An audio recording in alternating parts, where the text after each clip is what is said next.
تجزیے کے لیے، لیکن وہ اپنی بات کو ثابت نہیں کر پاتا، وہ بات کو ثابت نہیں کر پاتا اس لیے کہ تمام شواہد اس کے خلاف جا رہے ہو۔ سن 61 ہجری میں حسین نے مدینہ چھوڑا ہے، ملک و مال کی ہوس میں نہیں چھوڑا، اور پہلی منزل پر ہی پتہ چل جاتا ہے کہ تاریخ میں کبھی ایسا نہیں ہوا کہ کوئی ملک حاصل کرے اور کسی بادشاہ سے ٹکرائے تو چھوٹے چھوٹے بچوں کو بھی ساتھ لے جائے۔ یہیں پر بس اب کسی حوالے کی ضرورت نہیں ہے کہ حسین اپنے پورے گھر کو لے کے جا رہے ہیں، عورتیں اور بچے اور چھوٹے چھوٹے بچے، اور جھولے کا بچہ بھی جا رہا ہے اور گود کا بچہ بھی جا رہا ہے۔ کیا یہ گواہیاں دلیل بن رہی ہیں کہ حسین کو کوئی حکومت سے ٹکرانا ہے؟ اب ظاہر ہے کہ حسین کا سفر ایک ہجرت ہے، اور ہجرت معرفت الہی کا سفر ہے، اور آپ پوری زندگی حضرت ابراہیم کی پڑھ ڈالیے قرآن کی روشنی میں۔ سب سے زیادہ ہجرتیں پیغمبروں میں حضرت ابراہیم نے، اور ان کی جتنی ہجرتیں ہیں وہ ملک یا زمین یا مال کے لیے نہیں، اس لیے کہ قرآن کی آیت گواہی دے رہی ہے کہ جب وہ ہجرت کر رہے تھے تو کہہ رہے میں اپنے رب کے طرف جا رہا ہوں۔ دیکھیے سفر ان کے زمینوں کے ہیں،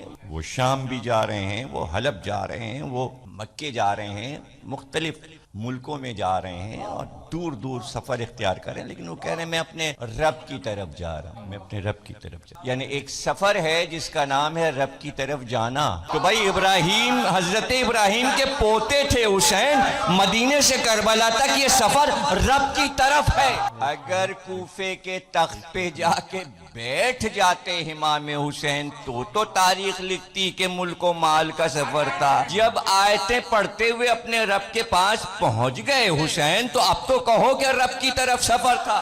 یہی ہے معرفت الہی۔ معرفت الہی یہ ہے، دیکھیے آپ اللہ سے قریب کیسے ہوئیں گے اگر آپ نے اللہ کے عظیم بندوں کو بھی تنقید کا نشانہ بنا لیا، تو آپ کو معرفت توحید کے نشان قدم کیسے ملیں گے؟ وہ علم آپ کو ملے گا کیسے؟ آپ اپنے نبی کے نقش قدم، اولیاء کے نقش قدم پائیں گے کیسے؟ پھر آنکھ سے لگانے کو بھی کچھ نہیں ملے، پھر دل میں آپ کے معرفت الہی کا خزینہ ہی نہیں آئے گا، اس لیے کہ محبت کا تعلق دل سے ہے، دل سے ہے، اور جب انسان بدی کا ارادہ کرتا ہے تو دل میں ہی ایک کالا تل بنتا ہے، وہ اگر برائی سے باز آ جاتا ہے تو اللہ اس سیاہی کو مٹا دیتا ہے اور اس کو اپنی طرف متوجہ کر لیتا ہے، اور اللہ جس سے خوش ہوتا ہے اس کو عقل زیادہ دیتا ہے تاکہ عقل کے ذریعے بندہ مجھے تلاش کر سکے، بندہ اللہ کو پا سکے۔ یہ سارے اولیاء، یہ سارے اوصیاء، یہ سارے آئمہ، ان کی زندگی کی ہر سانس معرفت الہی تھی۔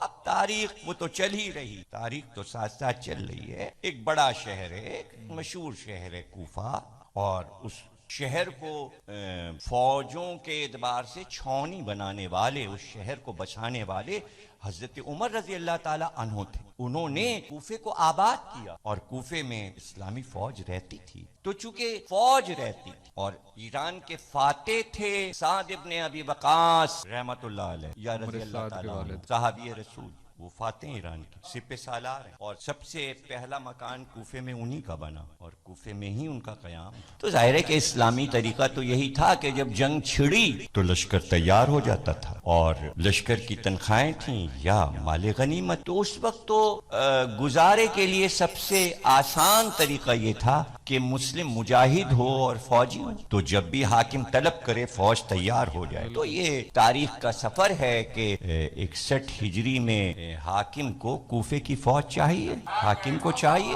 لیکن حاکم کے اختیار میں کوفہ نہیں ہے، تو حاکم اپنے مشیر سے پوچھتا بھی ہے سر جان سے کہ کوفہ ہمارے اختیار میں نہیں ہے، اس لیے کہ ہم نے یہ سنا ہے کہ حسین کے بھائی مسلم ابن عقیل کوفے پہنچ چکے ہیں، اور 40,000 آدمیوں نے ان کی بیعت کی ہے، کوفہ ہمارے اختیار میں نہیں ہے۔ سر جان نے کہا کہ بصرے کے گورنر کو عبید اللہ ابن زیاد کو بلا کر کوفے کی گورنر ہی دے دو، کوفہ تمہارے ہاتھ میں ہوگا۔ تاریخ کا سفر، گھبرائے نا، حسین کا سفر ہے، وہ کربلا کی طرف ہے، یہ تاریخ کا سفر ہے، تاریخ کا سفر ہے۔ اور دارالامارہ کوفے میں کوفے کا گورنر آ کے بیٹھ گیا ہے، اور خطوط ہیں کہ بار بار آ رہے ہیں۔ ظاہر ہے کہ ابن سعد فاتح کا بیٹا بیٹا ہے. ایران اس وقت ایک سنہرا خواب تھا اور کئی حصوں میں بٹا ہوا تھا. مدائن جو کہ سامرے سے ملا ہوا ہے وہاں کسرا کا تخت تھا، لیکن تہران اس زمانے میں تہران ایک سرسبز و شاداب علاقہ تھا. اس کا نام تھا رے اور یہ پرانا نام تھا کسرا سے بھی پہلے. اور کسرا سے پہلے دو بھائیوں نے اس کو آباد کیا تھا. ایک بھائی کا نام تھا رے، ایک بھائی کا نام تھا راز. ان دونوں نے مل کر یہ بنائی تھی حکومت. تو طے یہ ہوا تھا کہ ملک کا نام رے رہے گا لیکن یہاں کا جو باشندہ ہوگا وہ اپنے آپ کو رازی کہے گا. اسی لیے رے کے رہنے والے امام رازی کو امام رازی کہتے ہیں. ان کا تعلق اسی ملک سے ہے جو آج موجودہ تہران ہے. تو ظاہر ہے کہ ابن سعد کو یہ امید ہے کہ کبھی ہم بھی تو ایران کے گورنر بنے، حاکم بنے. اور اس کی عمر گزر گئی ہے اس تمنا میں کہ وراثتاً ہمارے پاس کوئی عہدہ آنا چاہیے. یہ بات حاکم کو بھی معلوم ہے اور گورنر کو بھی معلوم ہے. تو اب کربلا فوجیں بھیجنی ہیں تو فوجیں جائیں تو کون سپہ سالار بنے گا؟ تو ابن سعد کو بلا کے عبید اللہ ابن زیاد نے کہا کہ یہ ہے رے کا پروانہ، رے تمہارے نام، لیکن حسین کو قتل کرنا ہے. کاغذ اٹھا لیا اس اور وہ خود بیان کرتا ہے کہ رات کو میں نے اپنے بچوں، اپنے بھائیوں کو، سب کو، بیویوں کو جمع کر کے یہ کہا ایک طرف رے ہے، رے کی حکومت ہے، ایک طرف قتل حسین ہے، میں دونوں میں سے کیا چیز پسند کروں؟